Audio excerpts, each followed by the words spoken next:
Ireland के जंगलों में ब्रिटिश जीव विज्ञानी एडम और उनका परिवार रहते हैं, जो हाल ही में इस देश में आए हैं। अपने संरक्षणवादी काम के कारण एडम इस क्षेत्र का अध्ययन करने का इरादा रखते हैं और एक सुबह वे अपने बेटे और अपने कुत्ते ईगी को टहलाने ले जाते हैं। रास्ते में वे पर्यावरण में कुछ पेड़ों को चिन्हित करते हैं, जबकि ईगी दूर कुछ देखता है और यह देखने के लिए दौड़ता है कि वह क्या है। निरीक्षण समाप्त करने के बाद एडम कुत्ते को ढूंढते हैं और फिर गलती से अपनी चुस्नी गिरा देता है, जो एक धारा में डूब जाती है।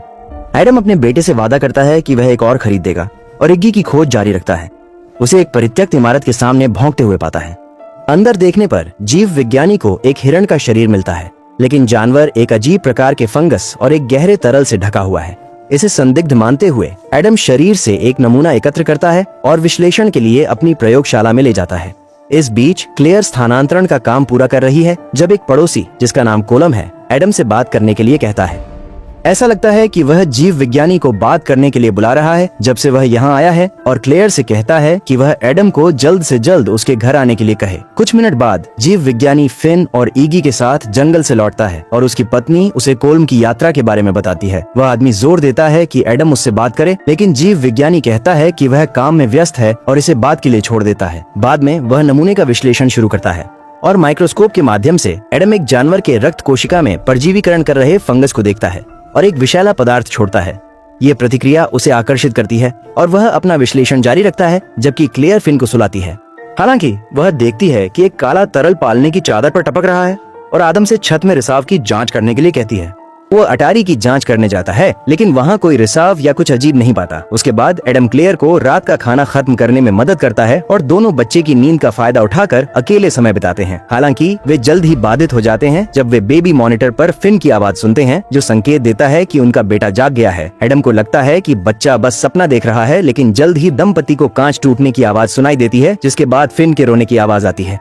दंपति बच्चे के कमरे की ओर दौड़ते हैं, लेकिन जैसे ही क्लेयर अंदर जाने वाली होती है, दरवाजा अचानक बंद हो जाता है। फिर भी वे कमरे में घुसने में कामयाब हो जाते हैं और क्लेयर पालने की ओर दौड़ती है, जबकि एडम देखता है कि एक लैंप खिड़की की ओर फेंका गया है। जीव विज्ञानी बाहर देखने के लिए दौड़ता है और देखता है कि कुछ जंगल की ओर बढ़ रहा है। उसे संदेह होता है कि यह कोलम ने किया है। वह आदमी को खोजने के लिए दौड़ता है, लेकिन घर के आसपास कोई नहीं मिलता। फिर भी एडम पुलिस को बुलाता है, जो अधिकारी डेवी को घटना की जाँच के लिए भेजते हैं। कमरे को देखने के बाद पुलिस अधिकारी को लगता है कि यह एक पक्षी था जो खिड़की से टकराया, लेकिन दंपति इस पर विश्वास नहीं करते और कहते हैं कि उन्हें संदेह है कि उनके पड़ोसी ने उन पर हमला किया। एडम कहता है कि जब से वे लगभग 1 महीने पहले आए हैं, कोलम अजीब व्यवहार कर रहा है। अधिकारी बताते हैं कि स्थानीय लोग बहुत अंधविश्वासी हैं और एक प्राचीन कथा पर विश्वास करते हैं जो पवित्र प्राणियों के अस्तित्व के बारे में है। हालांकि उन्हें अक्सर परियों से जोड़ा जाता है, निवासी उन्हें बुरे प्राणी मानते हैं जो क्षेत्र के जंगल पर शासन करते हैं। इस कारण से उनमें से कई लोग एडम और उसके परिवार की उपस्थिति को नापसंद करते हैं, क्योंकि वह उन पेड़ों का निरीक्षण कर रहे हैं जो इन प्राणियों के हैं। अंत में पुलिस अधिकारी जोड़ता है कि किंवदंती के अनुसार पवित्र प्राणी प्रकाश या लोहे की वस्तुओं के संपर्क को सहन नहीं कर सकते। विज्ञान का व्यक्ति होने के नाते एडम इनमें से किसी पर विश्वास नहीं करता, लेकिन अधिकारी डेवी उसे बताता है कि अगर कोई और घटना होती है तो उसे कॉल करे। जैसे ही पुलिस अधिकारी जाता है, परिवार बाकी रात के लिए आराम करने की कोशिश करता है, लेकिन पहले एडम सबूत के रूप में घर की तस्वीरें लेने का फैसला करता है। तो अपनी कैमरा के साथ जीव विज्ञानी संपत्ति की तस्वीरें लेना शुरू करता है जब वह झाड़ियों से आ रही आवाज सुनता है।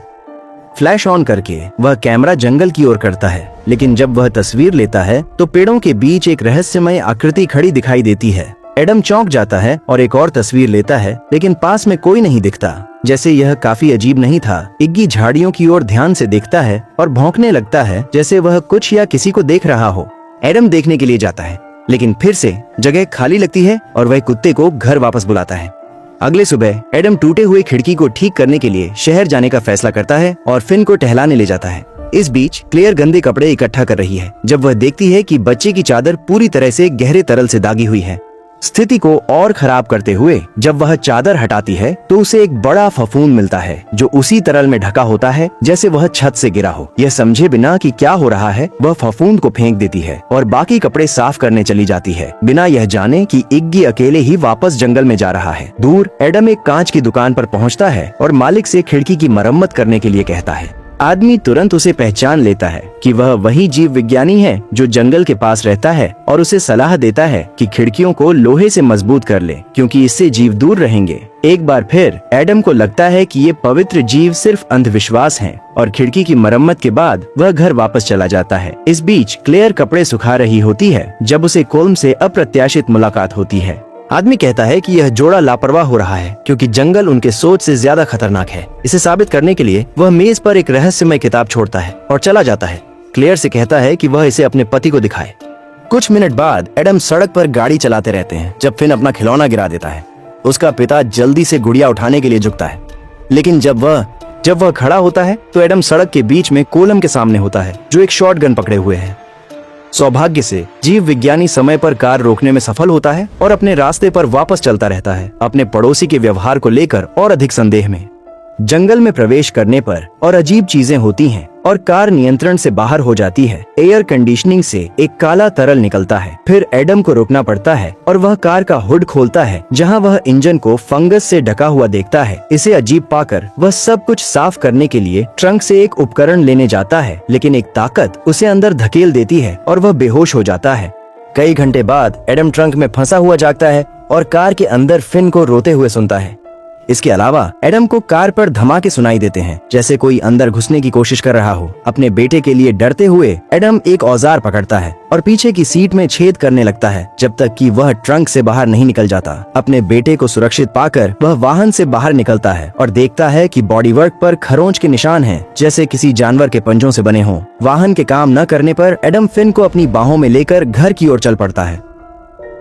जब वे पहुंचते हैं, क्लेयर पूछती है कि उन्हें इतना समय क्यों लगा, लेकिन एडम उनसे पुलिस को बुलाने के लिए कहते हैं, जबकि वह अलमारी से एक शॉटगन निकालते हैं। जैसे ही वह बंदूक लोड करता है, एडम घर की जांच करने जाता है जब वह रसोई के दरवाजे से एक तेज रोशनी देखता है। यह सोचकर कि यह कोल्म है, वह आदमी से जाने के लिए कहता है, लेकिन वह दरवाजे के दूसरी तरफ से एक आवाज सुनता है और डर के मारे वह ट्रिगर दबा देता है। क्लेयर डर जाती है और देखने जाती है कि क्या हुआ, लेकिन रसोई में केवल एडम को पाती है जो पूरी तरह से बिखरी हुई है। इस स्थिति का सामना करते हुए एडम अपना आपा खो देता है और रसोई के फर्नीचर पर गुस्सा निकालता है, लेकिन उसकी पत्नी उसे शांत करती है। उसे कहती है कि फिन को डरा न दें। जब वह नियंत्रण में आता है तो एडम कहता है कि कोल्म ने सिर्फ कुछ बेकार अंधविश्वास के कारण उनके घर में घुसपैठ की होगी। क्लेयर सोचती है कि उनके लिए जितनी जल्दी हो सके निकल जाना बेहतर होगा, लेकिन वह मना कर देता है क्योंकि वह किसी से डरने वाला नहीं है। फिर वह गड़बड़ी को साफ करने की कोशिश करता है जब तक कि उसे वह किताब नहीं मिलती जो कोल्म ने क्लेयर के पास छोड़ी थी। कवर चमड़े का बना हुआ लगता है और जब एडम इसे खोलता है तो उसे केवल पवित्र प्राणियों के डरावने चित्रों के साथ परियों की कहानियों का संग्रह मिलता है। ये केवल इस विचार को मजबूत करता है कि कोल्म पागल है, लेकिन क्लेयर को इसकी परवाह नहीं है और वह अपने पति से उस जगह से भागने के लिए कहती है। आखिरकार वह मान जाता है और दोनों जल्दी से अपना सामान पैक करने लगते हैं। जब एडम को एहसास होता है कि इग्गी आसपास नहीं है, अपना सामान इकट्ठा करने के बाद परिवार कार की ओर बढ़ता है। तभी एडम अपने कुत्ते के भौंकने की आवाज सुनता है। वह उसे ढूंढने के लिए दौड़ता है और देखता है कि इग्गी उसी सुनसान इमारत में खड़ा है। उसके मुंह में मांस का टुकड़ा है और उसकी दाहिनी आंख से खून बह रहा है। एडम फिर से सोचता है कि यह कोल्म की गलती है और कुत्ते को वहां से दूर बुलाता है। अंततः परिवार को जंगल में खड़ी कार मिल जाती है, लेकिन इग्गी फिर से पेड़ों की ओर भौंकने लगता है जहां एक मानवाकृति प्राणी दिखाई देता है जो उन सभी को देख रहा है। कुत्ता अधिक उत्तेजित हो जाता है और एडम उसे पट्टे से पकड़ने की कोशिश करता है, लेकिन इग्गी छूटकर प्राणी की ओर दौड़ता है। उसका मालिक उसे बुलाने की कोशिश करता है, लेकिन जल्द ही वह इग्गी की दर्द भरी चीखें सुनता है जो संकेत देती हैं कि कुत्ते पर हमला हुआ है। एडम के लिए बस इतना ही बचा है कि वह क्लेयर और फिन को कार में ले जाए और वह इंजन पर एक और नजर डालता है जो अधिक फंगस से ढका हुआ है। बिना समय गंवाए वह कार से सारी गंदगी साफ करता है और क्लेयर से कहता है कि इसे चालू करके देखे कि यह काम करता है या नहीं। कई प्रयासों के बाद क्लेयर वाहन को चालू करने में सफल हो जाती है, लेकिन जब वह हेडलाइट्स चालू करती है तो उसे हर जगह मानव रूपी प्राणी दिखाई देते हैं।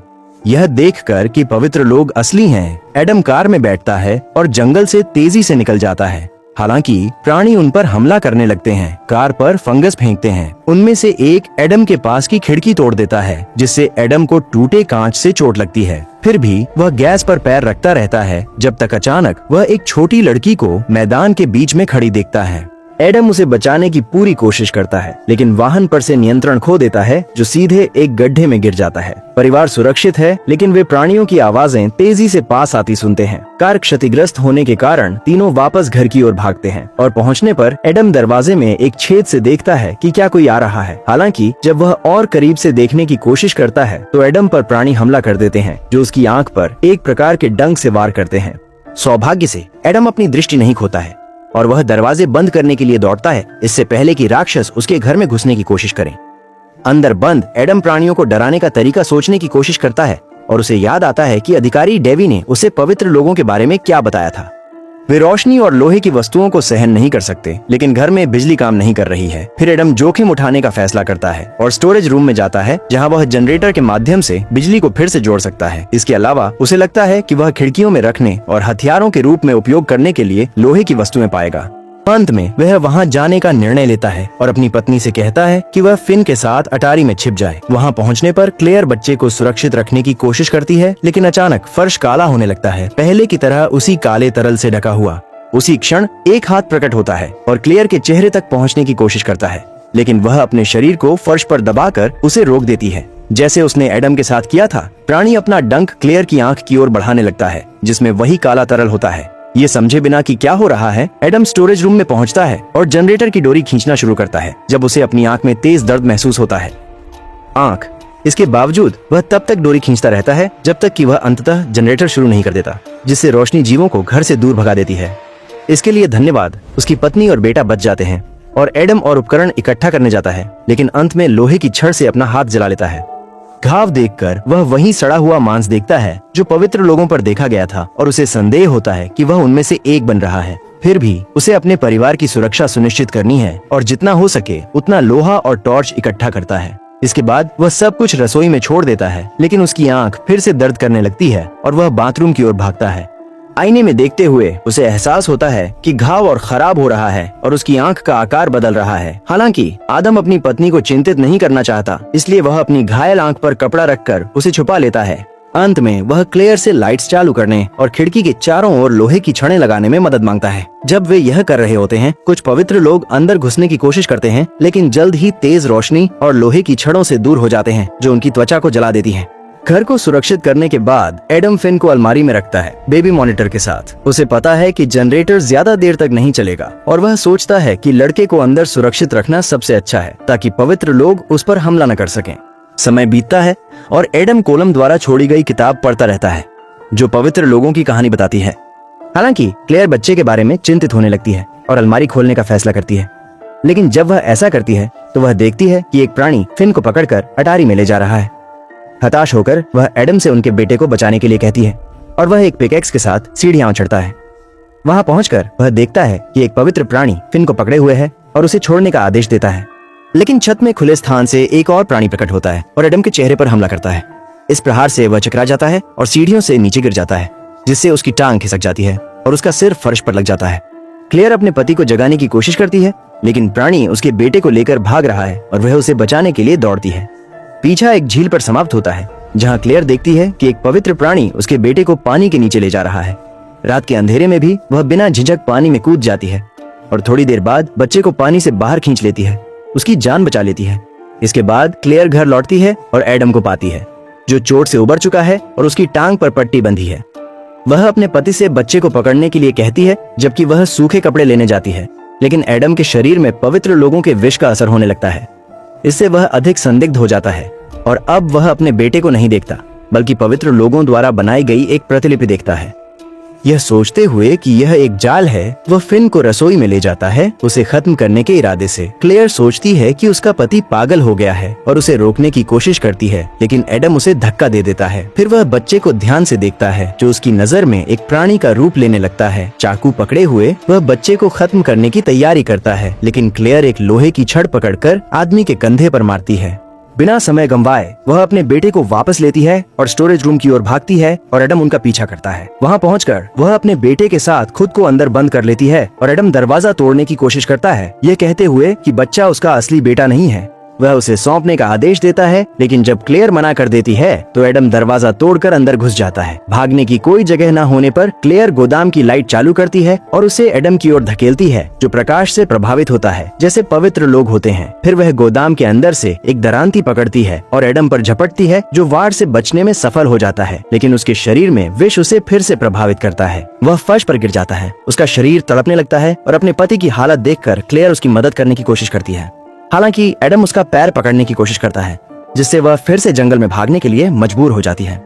इसके बाद एडम के शरीर में एक परिवर्तन शुरू होता है। उसकी त्वचा और घायल आंख से फंगस निकलने लगते हैं। शरीर और मन के बिगड़ने के साथ एडम फर्श पर पड़ी दरांती उठाता है, ब्लेड पर ईंधन डालता है और उसे लाइटर से जलाता है। फिर वह क्लेयर की तलाश में निकलता है, लेकिन उसे ढूंढने के बजाय वह एक गुफा पाता है जो पवित्र लोगों का छिपने का स्थान है। इस बीच क्लेयर जंगल के माध्यम से भागती रहती है जब तक कि उसे पास में एक फार्म नहीं मिल जाता।